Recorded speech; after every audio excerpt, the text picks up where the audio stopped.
There's a part in the base game of Elden Ring where, in order to burn down the Erd Tree and progress the story, you must sacrifice the character of Melina in order to create kindling.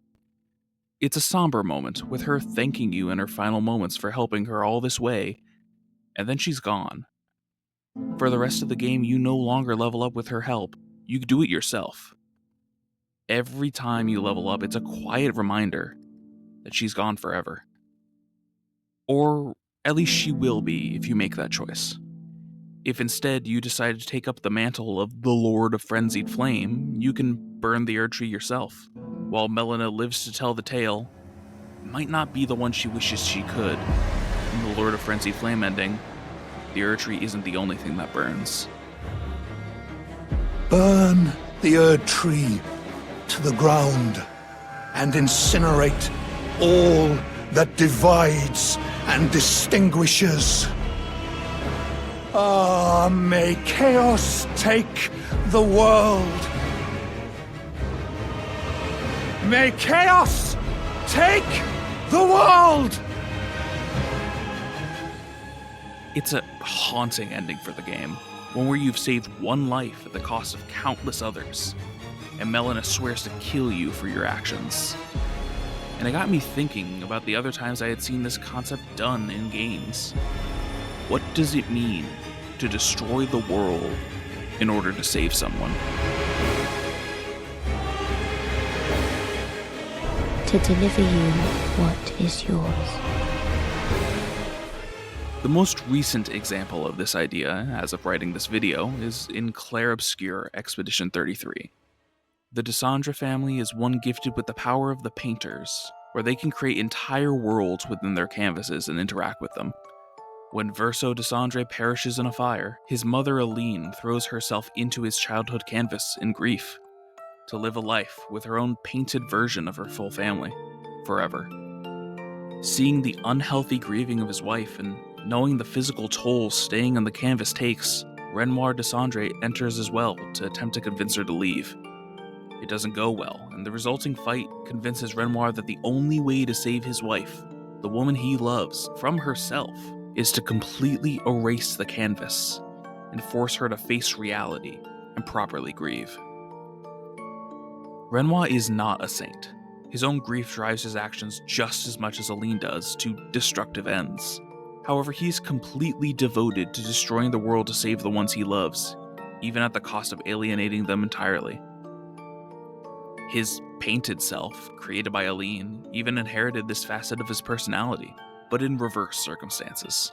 When the painted recreation of Verso also wishes to force his mother out and destroy the world to save her, painted Renoir refuses to let it happen. It would cost the lives of his family in the process.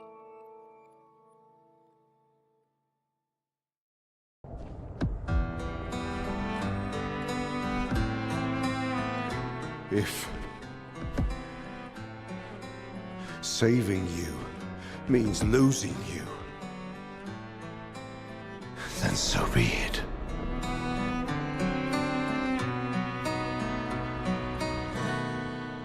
In the end, when painted Renoir is killed, his final words tell everything about his character, and by extent, Renoir's. I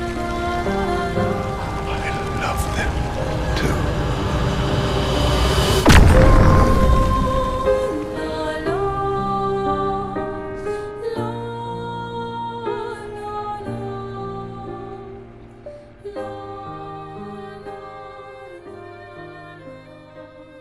Renoir is a character driven purely by love for those he cares about, even when it goes against their wishes. When he finally accomplishes his goal of forcing Aline out, and then is faced with the same exact situation with his daughter, he once again doubles down on saving her above the rest of the world that they inhabit. One could argue that this might be because he sees the world of the canvas as unreal or fake as opposed to the real world, but his actions go against that notion. He wholeheartedly apologizes to Painted Verso for the situation he's been dealt, speaks with the Painted party members with respect and agency, and admits to Maëlle that despite believing the only course of action is to destroy the canvas, he hates doing it. Do you really think that I want to destroy this last piece of his soul. After the final battle with him, he reveals the true physical cost of staying on the canvas has taken on Aline, and how her stay has almost killed her. It's only when Maëlle promises to Renoir that she will leave the canvas safely that he agrees to leave the world intact. This is later confirmed to be a lie, but as Painted Verso says, Renoir wanted to believe Maëlle because he loves her. The will to destroy everything to save a loved one then passes to Painted Verso, who, in the Life to Love ending, fully destroys the canvas and everyone in it to force his family to get over his and his real-world self's death and live again. Don't do this. Don't leave me again. It's gonna be okay. It's gonna be okay, huh? You've got this incredible power to paint. You'll never have to suffer a life you don't want.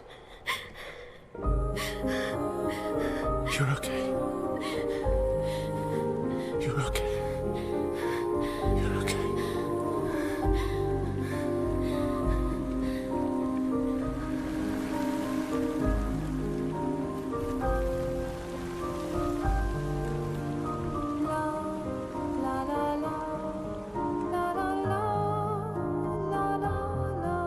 Renoir and Verso's actions are both righteous and morally reprehensible. They're both responsible for the deaths of perhaps millions of painted creations in order to save the ones they love against the very wills of those they attempt to help. Whether one chooses to view them as heroes or villains of the narrative is entirely up to interpretation. But to fully condemn or laud them would be missing the point of the game. The game itself is named after what I think the best way to describe their actions are: chiaroscuro. It's an art technique that literally translates to light-dark, and it's used to describe lighting contrasts in paintings that make the picture more lifelike. The dark shadows are made darker still by the brighter light, and vice versa.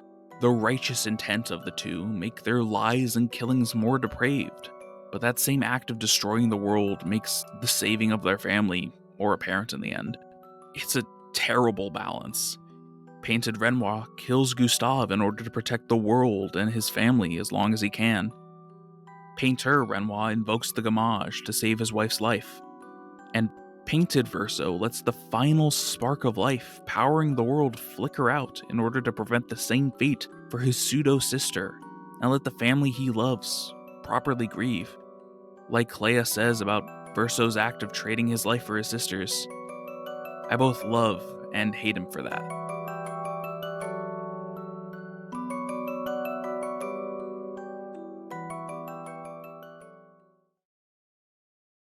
The act of hiding away from the pain of reality in a fantasy is also brought up in Persona 5 Royal in almost the opposite way. Dr. Maruki, voiced impeccably by the late great Billy Kametz, is a character that you meet rather early on in the game as a supporting one, a school therapist for the main characters. Should you help him with his research into the world of cognitive science, he will eventually fully awaken to a persona himself, as well as the ability to rewrite people's cognitions. With this newfound power, Maruki develops a savior complex and decides to achieve world peace by giving everyone in the world their deepest desires. Suddenly, dead characters are back, relationships once shattered are magically fixed, and everything seems to be perfect. The only problem is that none of it's real, and sometimes what we want isn't what we need. For example, the character of Sumire Yoshizawa lost her sister Kazumi in a car accident and went to see Maruki to help get over her grief and her wish that she had died in her sister's place. Maruki's solution to this dilemma was to make that wish come true and allow Sumire to live in a world where she fully believed she was Kazumi. There was no more pain for her, but all he allowed her to do was fully run away from her trauma, not accept it. In the end, the main characters confront Maruki, intent on defeating him and fixing the world. But, as Maruki muses, what they would be doing would, in his eyes, be akin to destroying the world, plunging it back into pain and trauma. So the question becomes, would you destroy the world in order to save it? The situation becomes even muddier when Maruki reveals that Akechi, one of your party members, had previously died in the finale of the last arc and was one of those he brought back with his power. This leads the player to make their choice. Will they defeat Maruki and revert the perfect world to one of strife and pain? Or take his offer and live in a faux paradise? Get what I'm saying? I genuinely didn't want to tell you like this. I didn't want to make it seem like I'm holding him hostage. But no matter what you may think of me, I just want you all to accept this reality and move on with your happy lives. It's not unlike the dilemma the Desandra family faced in Expedition 33. Aline chose to numb her pain and escape reality by living a perfect life with the one she had lost, and a family that wouldn't leave her like the real ones would. Renoir chose to try and tear down that false reality, no matter the cost. And Verso, like Akechi does in P5, chooses the same act of rebellion and destroying the world, even at the cost of his life. I've lived a long time, Mael. There are things we could never outrun. Do you think I'd be happy with this? Being shown mercy now, of all times. I don't want to be pitied. This isn't something I'm debating with you. I want to hear you say it aloud. What do you intend to do?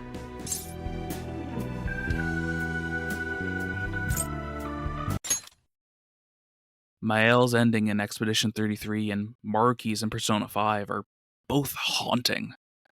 They show an impossibly peaceful and happy sequence of events and characters, both living and dead. There is no more pain, there is no more suffering, but there's no more growth either, and all the lessons learned across their respective games are undone. Verso and Akechi are forced to smile and play along with their respective saviors' whims. Their agency has been completely stripped away in favor of peace. The world is drowned in peace.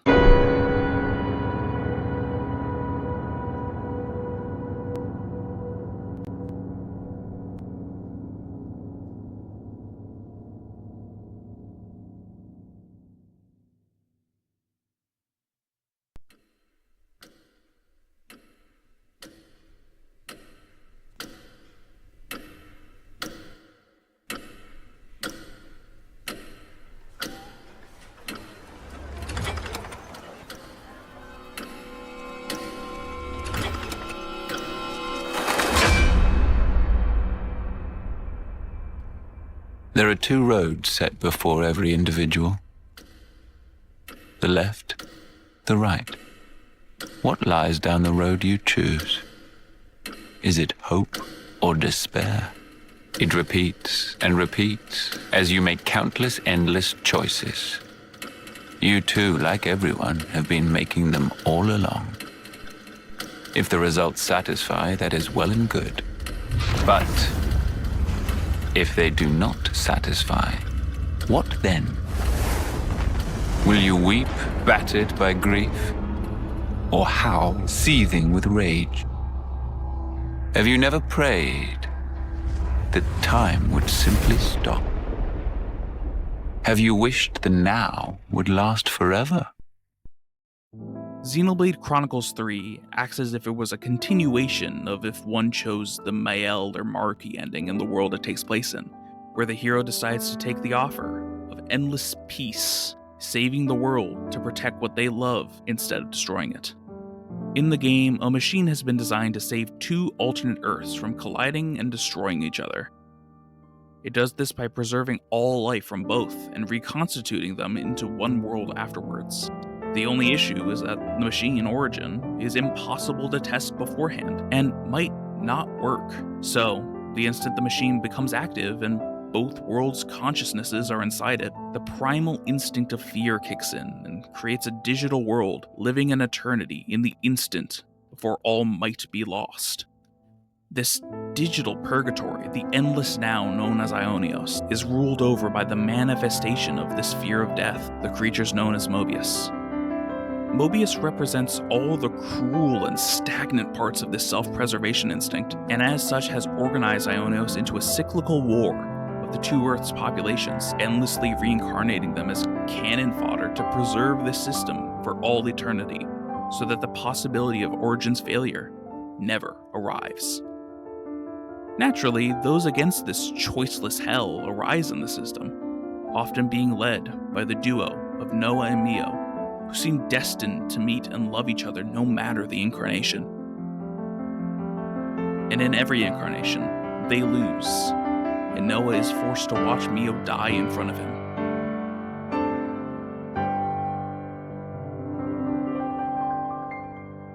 In the Endless Now, they've done it all across their lives. Fight, run away, start a family, even create a safe haven of those not bound to the system outside of Mobius's grasp. But no matter what, Mio keeps dying in front of Noah. Every time her life is cut short, every time nothing changes, they always lose.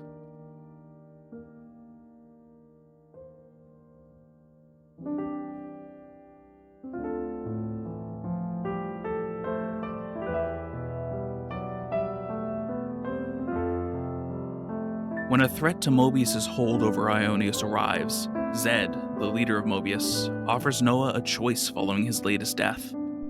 Your two lives, thriving and persisting far beyond homecoming, surpassing the system of the world. I was fascinated, even beguiled by you. My name is Zed, the ruler of this world. I shall grant your desire. He will turn both him and Mio into Mobius, allowing them to spend an eternity forever within the bounds of the Endless Now. All he needs to do is take out the threat, which currently draws its power from the citizens of the safe haven they built all those lives ago, and in a moment of supreme weakness, in the breaking point of having witnessed all his lives and losing her again and again, he agrees.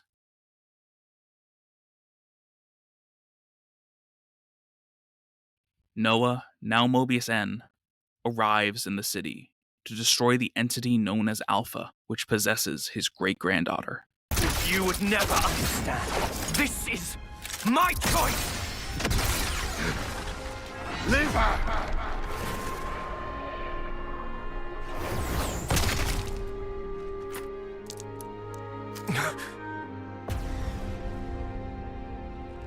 Niall is... she's your family.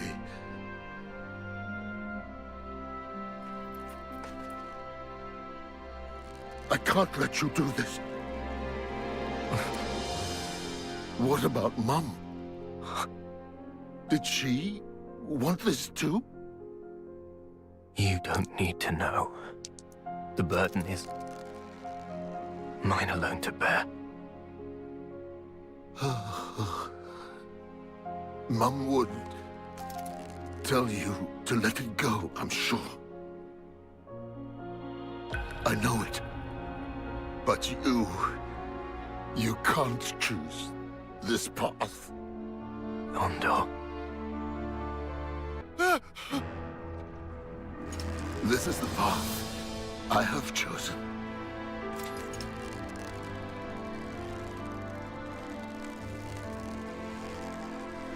Matthew.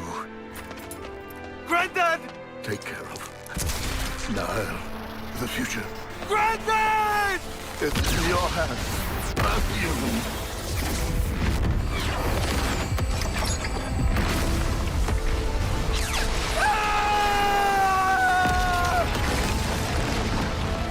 In the end, he has to kill every single soul in the city, including his son.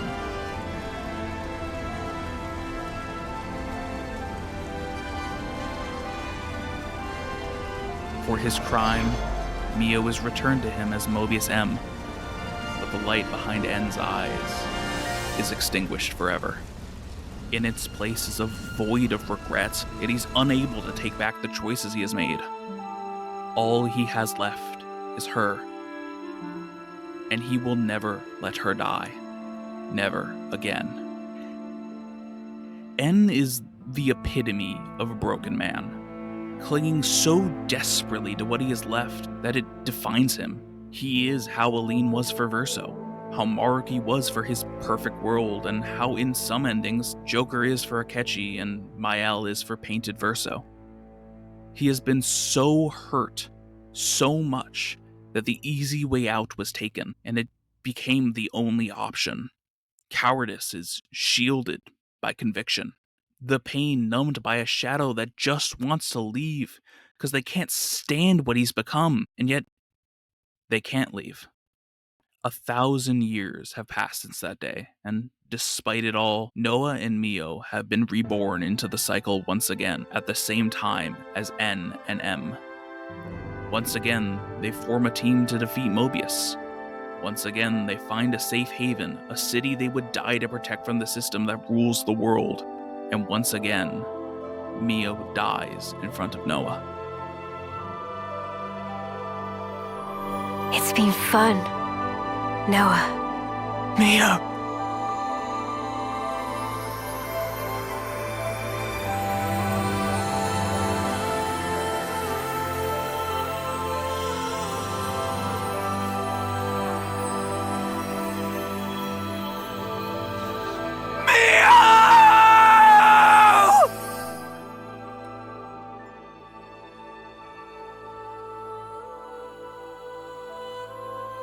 Only this time, it was M, who took her newer incarnation's place in order to escape the man she loved who had changed so much that she couldn't follow his road anymore. N's mind shatters once again in that moment, fully sinking into his pain and illusions. He swears to uphold the world that forced this reality upon him in order to bring her back again. And the battle becomes one of destroying the world to save him, protecting the world to save her. When doing something against someone's will, protecting can often be the same thing as destroying. When Mael brings Painted Verso back to life in her ending, she protects him in her mind and destroys him in his. Please. I don't want this life. Stop saying that. I don't want this life. I don't want this life. The situation is the same for Akechi in the Maruki ending. Our deal's off. And N and M in Xenoblade. N does everything for M, and she does everything for him, but everything they do is against the other's wills. They would both destroy and protect the world for each other. And in their eyes, they are the one who is right. By leaving this world behind, she wanted to tell you. She didn't want forever. She wanted to be there with you. And so she left me behind. She wouldn't do that! How can we be together now? With her gone from the world, what's the point of it all? It's you that drove her to this. The way we often determine who is right in these situations is by whoever is brought closer to reality and acceptance. When N destroys and protects the world for M, he does it for himself, to ease his pain. When Noah confronts him after M's death, he says it plain and clear for all to see. You are going to end it all! To end Mobius, the pinnacle of life! This very world! If the world holds our lives back, I will end it! It's as simple as that! It is impossible. I tried. We tried to walk that path and failed. You're full of shit! You never tried, you're just a coward! What to do?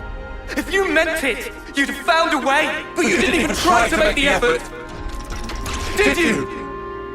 So what do you know of the world and of life?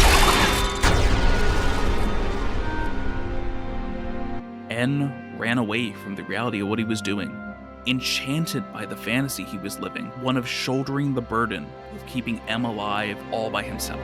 In his mind, he was the broken hero, forced to do things of which there was no other option. But in reality, he never looked for another way, because he would have to face reality that way. It was the same way for Maruki, Aline, and the endings for Mael and Joker. If not for Noah, Mio, Joker, Akechi, Verso, and Renoir, they would be forever locked in their battles, living their lie of an eternal happy ending. Destroying the world to save someone is a noble goal that only maintains its nobility if it retains its righteousness. When the player chooses the Lord of Frenzied Flame ending, they forfeit that right. Because they didn't choose to save Melina for her sake, but theirs. It was not a happy ending. It was a coward's way out of reality in favor of a convenient dream. The ones who made the worthy choice to destroy the world did so because it was stagnant, holding the ones that lived in it back from achieving growth and a real happy ending. They fought to accept truth, not because it was real, but because it was a foothold to a better future.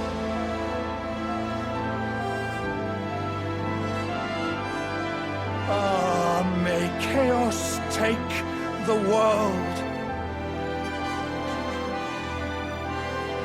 May chaos take the world!